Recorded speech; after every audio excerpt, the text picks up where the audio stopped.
Hi, I'm John Green. This is Crash Course World History, and today is the penultimate episode of Crash Course. We're going to talk about globalization. This was going to be the last episode, but I just can't quit you, world historians. So today we're going to talk about globalization, and in doing so, we're going to talk about why we study history at all. Oh, Mr. Green! Yes, me from the past? We study history to get a good grade, to go to a good college, to get a good job, so you can make more money than you would otherwise make and be a slightly larger cog among the 7 billion gears that turn the planet's economic engine, right? And that's fine, but if that's why you really study history, then you need to understand all the ways that the t-shirt you're wearing is both the cause and result of your ambition. This t-shirt contains the global economy, its efficiency, its massive surplus, its hyperconnectedness, and its unsustainability. This t-shirt tells one story of globalization, so let's follow it.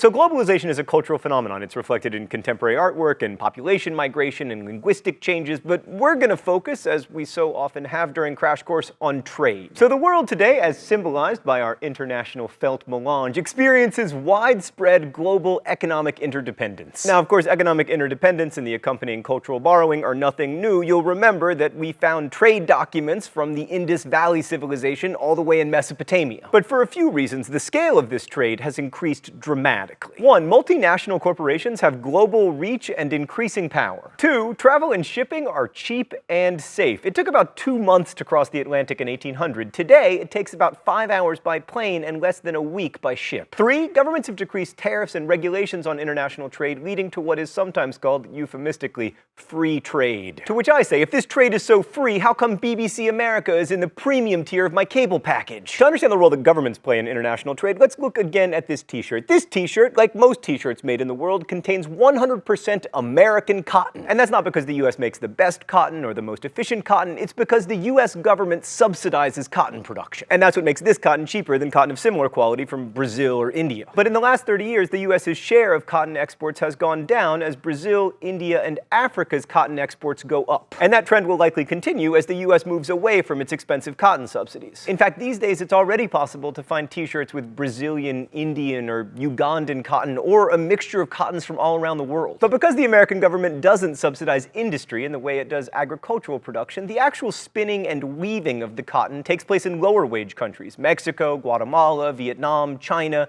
India, China, sometimes even China. And then the finished shirts, called blanks, are usually sent to Europe or the United States for screen printing and then sold. You would think the most expensive part of this process is the part where we ship this across the Pacific Ocean, turn it into this, and then ship it back across the Pacific Ocean. But you'd be wrong. Wholesale t-shirt blanks can cost as little as $3. The expense is in the printing, the retail side of things, and paying the designer at Thought Bubble who was tasked with the difficult job of creating a Mongol who is at once cute and terrifying. So contemporary global trade is pretty anarchic and unregulated, at least by international institutions and national governments. Much of this has to do with academic economists, mostly in the US and Europe, who have argued with great success that governmental regulation diminishes prosperity by limiting growth. Now, some nations in Latin America, the Caribbean, and Africa haven't been particularly keen to pursue free trade, but they've been bullied into it by larger economies with whom they desperately need to trade. So in the past 30 years, we've seen all these emerging markets lowering their tariffs, getting rid of regulation, and privatizing formerly state-run businesses. And they often do that to appease the International Monetary Fund, which offers low-interest loans to developing world economies with the motto, "many strings attached." Now, whether these decreased regulations have been a net positive for these developing world economies is a subject of much debate, and we will wade into it, but not until next week. First, we need to understand more about the nature of this trade. So you'll remember from the Industrial Revolution episode that industrial Western powers produced most of the manufactured goods, which were then sold in international markets.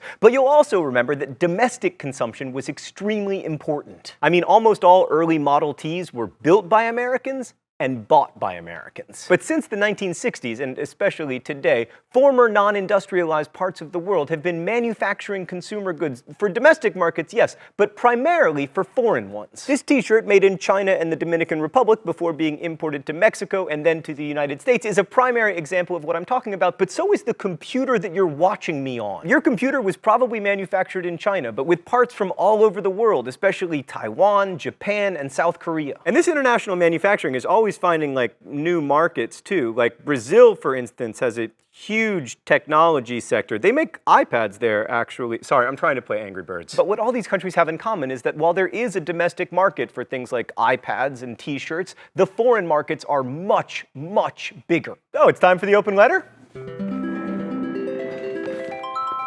An open letter to Cookie Monster. But first, let's see what's in the secret compartment today. Oh, it's a cookie dough flavored balance bar for people who love cookies and pretending to be healthy. Dear Cookie Monster, here's the thing, man. You don't have a stomach. That's why when you put a cookie in your mouth, it crumbles up and then it just falls out of your mouth. But here's what fascinates me, Cookie Monster. I believe you when you say you love cookies. It doesn't matter that you can't actually eat cookies because where you would have a stomach, you instead have someone's arm. And that, Cookie Monster, is what makes you a beautiful symbol for contemporary consumption. You just keep eating, even though you can't eat. Cookie Monster, you are the best and the worst of us.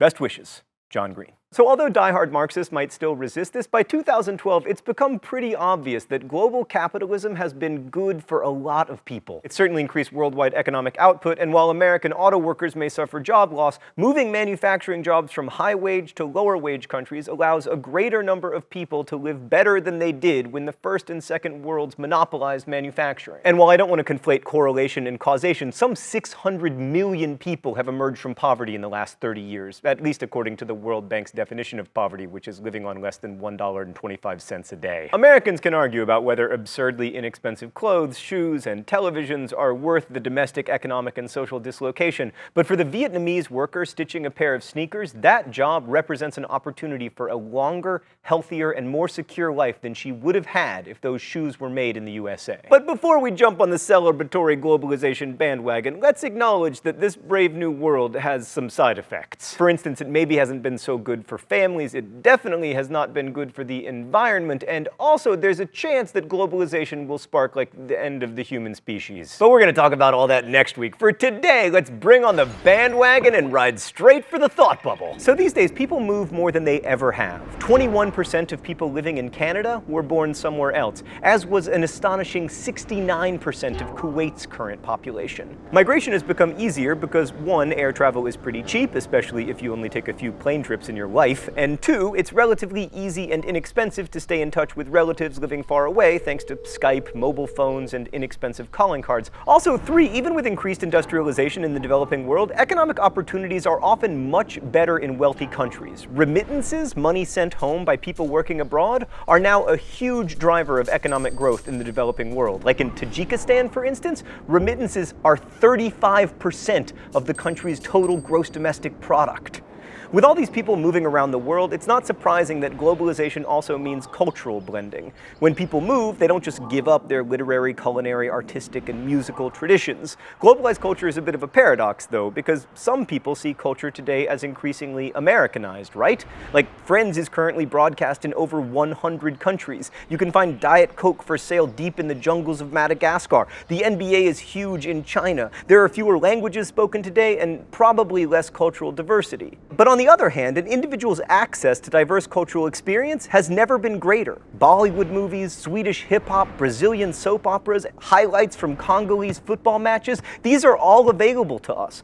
Culinary cultural fusion is all the rage. More novels are translated from languages than ever before, although few are actually read. And in the surest sign of cultural globalization, football, the world's game, has finally reached America, where broadcasts of the greatest collective enterprise humanity has ever known, Liverpool Football Club, got record ratings in 2012. Thanks, Thought Bubble. Hey, one last request. Could you put me in a Liverpool jersey on the pitch at Anfield, raising the Premier League trophy with Steven Gerrard hugging me? Yes, just like that. Oh, Thought Bubble, I love you so much. Okay, so this all brings us to how globalization has changed us and whether it's for the better. Assuming you make the minimum wage here in the United States, this t-shirt, purchased at your friendly neighborhood e-tailer dftba.com, will cost you about 3 hours worth of work. And yes, that does include shipping. By the time it arrives at your door, the cotton within that t-shirt will have traveled by truck, train, ship, possibly even airplane if you opt for priority shipping. And it will probably have traveled further than Magellan did during his famous circumnavigation of the globe. You get all that for 3 hours of work. By contrast, a far less comfortable garment several hundred years ago would have cost you 10 times as much work. But these improvements have been accompanied by change so radical that we struggle to contextualize it. Like, the human population of our planet over time looks like this. Dang.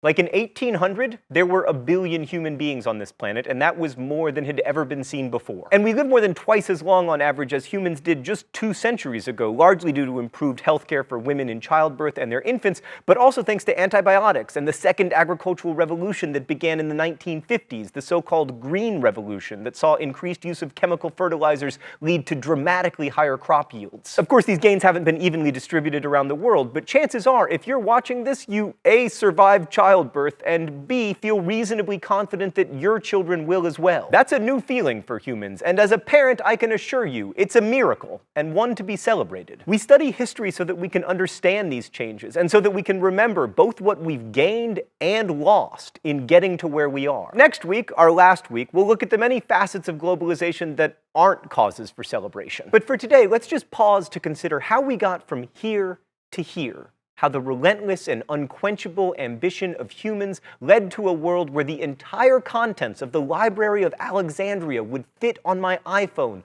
along with recordings of everything Mozart ever composed. In such a world, it's easy to feel that we are big and powerful, maybe even invincible. It's easy to feel that, and also dangerous. Thanks for watching. I'll see you next week. Crash Course is produced and directed by Stan Muller. Our script supervisor is Meredith Danko, associate producer Danica Johnson, and the show is written by my high school history teacher Raoul Meyer and myself. Our graphics team is Thought Bubble. Last week's phrase of the week was crush those rebels. If you want to suggest future phrases of the week or guess at this week's, you can do so in comments, where you can also ask questions about today's video that will be answered by our team of historians. Thanks for watching Crash Course, and as we say in my hometown, don't forget to be awesome.